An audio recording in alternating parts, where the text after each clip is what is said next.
Hey, what's up everyone? CA has given us the official news that there is a new DLC coming out for Rome 2. As we suspected, it's going to be Rise of the Republic, featuring Camillus here, and, well, the burning of Rome itself, and then the second foundation of Rome after that. So the year is 399 BC, so just a couple years shy of the sacking of Rome in 390 BC by Brennus and his Senona's tribe.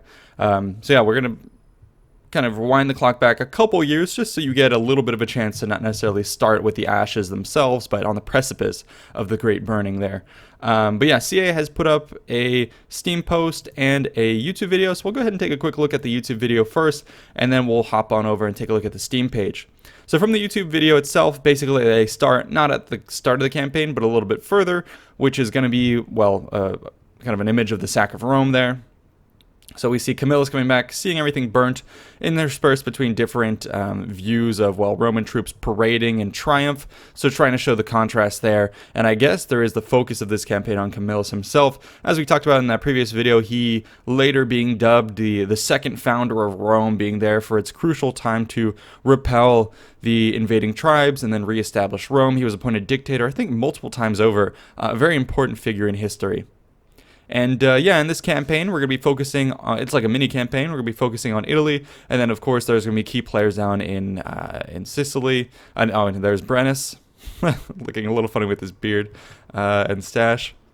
But yeah, they're introducing us here to the key characters, and then there we see a little bit of the Gallic Troops shown off.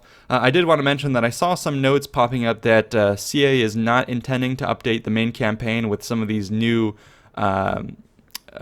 factions that are coming in, mostly because they're so early in the time period that they don't really apply later on, but it does mean that, you know, modders are going to be able to scoop up some of these new assets as well, so we have that to look forward to. Yeah, what else to talk about? I guess this trailer does look pretty cool. We get to see a little bit of the new lighting, although of course some of this is subject to, you know, tampering in order to make it a cool trailer in and of itself. But definitely, as we talked about, there is going to be that Ancestral update that is looking to update a bit of the visuals of Rome 2, which is cool. And yeah, go ahead and check out that video. But that's it for this one. Okay, here's the Ancestral update. So you can go ahead and watch that for CA's recap of it. Yeah, that's pretty much it for the trailer. Pretty cool, but nothing too crazy. Didn't get to see too much. I think we're going to see more, honestly, from these images here. So here you can see Brennus with his Senonas, very similar to the different Gallic forces we've seen previously, murdering Romans left and right. And I'm wondering if they've changed any city layouts to make them a little bit more open and dynamic.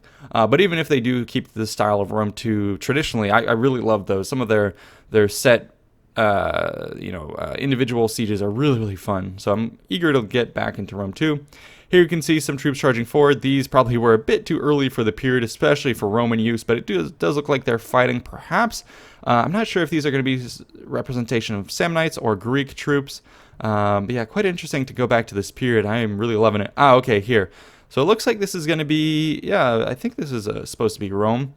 Looks very similar to the layout, but obviously scaled back such that the walls don't extend all the way across. They're going to be only on the Capitoline Hill, and here you can get a lot of fighting done on the lowlands, although I do see the remnants of an outer wall there. So it looks like they have kind of like a breached version of the settlement that you can play on. And yeah. Now we start to see a little bit of the map here.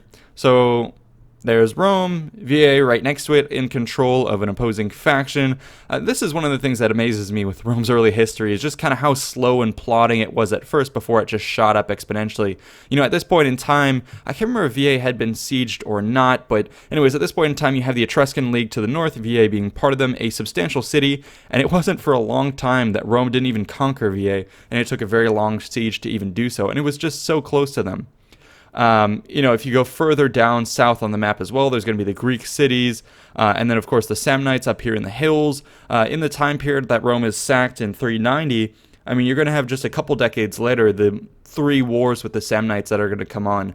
So that is kind of defining this period. Lots of warfare for Rome as it tries to expand. You can see the little port town of Ostia. Yeah, a little bit of a reworking of the banners and the UI, and here you can see the a bit more vivid and green color scheme. This is the Ancestral update in play. Really digging that. And yeah, there we go. First year, 399. So you're going to start in Rome with a little tiny army. I don't see any barbarians nearby, but I think since the sack is a couple years off, the barbarians are probably a little bit off in the distance there. So here we see, let's see, do we see? Yeah, okay, the Samnites here coming down. Yeah, there you can see. So they're coming down the northeastern side of Italy, having settled, taken over a couple settlements, and probably they'll have some mechanics, particular to the faction, to try and push them to take over Rome. And yeah, here we can see some of their agents, and the rest of Italy just dotted with a bunch of different tribes, etc. This is the part that I think a lot of people miss with Rome's early history. It's just how many different tribes there were in Italy, all warring, all fighting, part of eventually different leagues, the Etruscans, the Latin League, etc., the Samnites and their coalition. All kinds of power plays, and that's why this early period of Rome is so interesting to me. And then finally here we do see the map of what's covered. So you actually do see Carthage participating, which is awesome to see. I'm glad they included that. Carthage, kind of in Rome's early history, wasn't super important until the First Punic War, although we do have evidence of, trade in this area of the Mediterranean being pretty important. Rome not really having too much to do with it, but the Etruscans being very important in trade, the islands of Sicily or Corsica and Sardinia being important in trade as well, Carthage as well, all of them kind of fighting, and Rome does have an early trade treaty that they signed with Carthage, trying to establish the rights of merchants in different ports, etc. So glad Carthage is included. Hope they're playable and that you can kind of fight over Sicily against Syracuse in that sense. So cool little map here. I always like zoomed in maps, especially for historical times. It's going to be awesome. So now that we've looked at that, let's take a look at some of the description that they have here. So like we've stated, the year is 399 BC, just short of the sack of Rome. They have different main people that they're pointing out. Well, first is obviously going to be the Romans. Then they have the Gallic Troops tribe with the chieftain Brennus. Tyrannical Dionysius rules Syracuse with an iron fist, contesting Carthage there. Meanwhile, Marcus Furius Camillus, the one we mentioned before, yeah. And then there's going to be other powers as well, like we saw in that map. But okay, what are they including? So it's going to be a prequel campaign set in the 4th century BC. We've already noted that. Okay, take a look at this. A detailed map of Italy, Sicily, Sardinia, Corsica, Carthage, depicts tumultuous events leading to the second founding of Rome. Okay, we've covered that. 9 playable factions. Ooh, looks like, unfortunately, Carthage is exempt, but I assume mods are going to be able to fix that in a jiffy. So Rome, Tarquina, one of the Etruscan states. The Samnites, we've mentioned them. And Subres, another Gallic tribe. The Samnites, very, very important. I'm going to actually probably want to play as the Samnites just because their triple wars with Rome are very important. And then later when there's the social revolt many years down the line, and kind of all of Italy rises up against Rome. The Samnites are one of the ringleaders in that sense. They've always had a long grudge against Rome for their mistreatment. So playing as the Samnites could be cool. Very ferocious tribe. Tyras, a Greek city-state founded by the Spartans. Looks like they're going to try and shoehorn some Spartan units in this setting. Not necessarily so historic, but I mean, they're just stating a Greek city founded by the Spartans. As long as they don't include heroes of Sparta in their roster, I think we'll be okay. Syracuse, we've mentioned that one. Iole, this is going to be a Sardinian tribe, so again, probably an emphasis on trade and that control. And then Veneti, an Italic tribe of horsemasters surrounded by enemies. So those are our 9 playable factions. And then we do have a couple new features down here. So post-battle loot, not quite sure how that's going to work. Is it just, money after the fact and some experience for units, kind of like how we've seen in Warhammer? Or is this perhaps a little bit different? Do we get maybe special banners that get added to different units that you can trade between units on the map? I'm not quite sure how this is going to work. I would love to see this expanded upon, but it's something that I think is really important that they need to introduce in historical games, because post-battle loot was super important. It's one of the spoils that the soldiers were giddy to get after a battle, especially after a sacking. It could even replenish your supplies, your armor, your weapons. So I would love to see this mechanic come into the historical titles. So they've changed up some technologies to make it period appropriate. Region-specific dilemma systems. Depending on the regions you control, dilemmas related to Carthage or Massalia might spawn. Okay, so they're trying to make things a little bit more in-depth and dynamic depending on who you play as, which is always very beneficial. Chapter objectives to unlock agents. But back to the stuff that's specific to each faction. Take a look at this. The factions of Rise of the Republic are uniquely replayable. So this is something that we saw spawn as of Warhammer, and they're making it implemented into the historical titles, each faction having its own specific things that are, more so than just percentage changes, but actual dynamic faction mechanics that you can interact with. I am very much eager for them pushing this more. So let's talk a bit about this.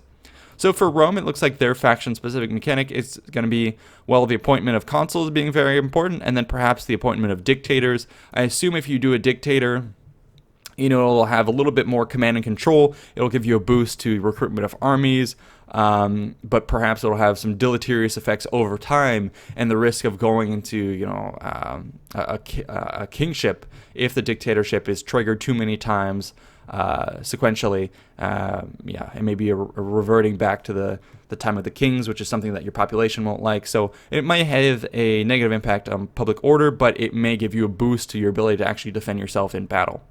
The Etruscans here can initiate the summit of Fanum Voltumnae, where decisions are made, so not much more said about that. Samnites can rely on the ancient Ver Sacrum rite, so a lot of mention of these rites. Receive an instant army, so that's an interesting mechanic. And Supers and Sidonians rely on druidic councils for divination and public support. And then Tyros has access to court philosophers who greatly improve their research. Okay, glad to see all these little features added, but I would like to see it turned up a notch, even more of this.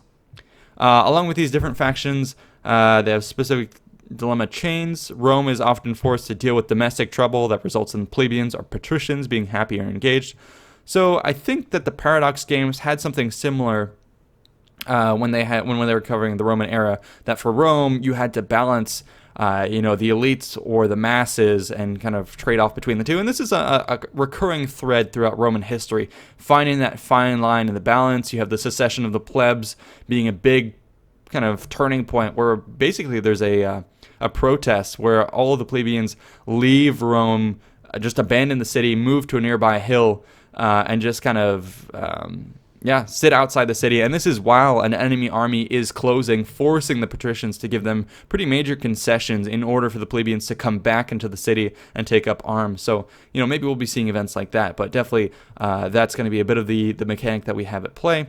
And then Greek factions can influence the struggle of the Greek polis back in Hellas. So that is very cool. I do like that idea that these cities like Tarentum, etc., perhaps even Syracuse and others, are going to be able to interact back home, but I wonder what this will do. Okay, so you can influence the struggle back at home, but what does that do? Perhaps you back a particular political candidate or faction, and then what does that gain you? Do you get bonuses after a certain time? Do they send an army to help you? All of that is kind of up in the air, but it does prove interesting. And then finally here, they do give us a reminder about the Ancestral update. It looks like CA is most proud of this image here, showing that the graphics have been overhauled and cleaned up, looking much better, less washed out. But then if we do look at the Ancestral update as well, the main takeaway also is going to be the family tree. That is the one that most people are salivating over. And of course, that is implemented across Rome 2, not only in the main campaign, but also it's going to be featured in this mini campaign, so it's going to make it a lot more replayable and fun. But yeah, that's it for this coverage. Stay tuned for more. I do want to say release date is going to be August 9th, so coming up at us here really soon. Looks like the price is $15. We'll have to wait and see whether it's worth the value. Oftentimes, these mini campaigns have not had that much replay value. Obviously, I'm going to get it because it's a historical period that I'm very interested in. CA may even give me an early copy. But yeah, for any history lover, I think this is something that anyone should buy. But for other people who are not necessarily so enthralled in the period, we'll have to see if the value proposition is worth it. So yeah, stay tuned for that. Anyways, thanks so much for watching. I'll see you in the next one. Peace out.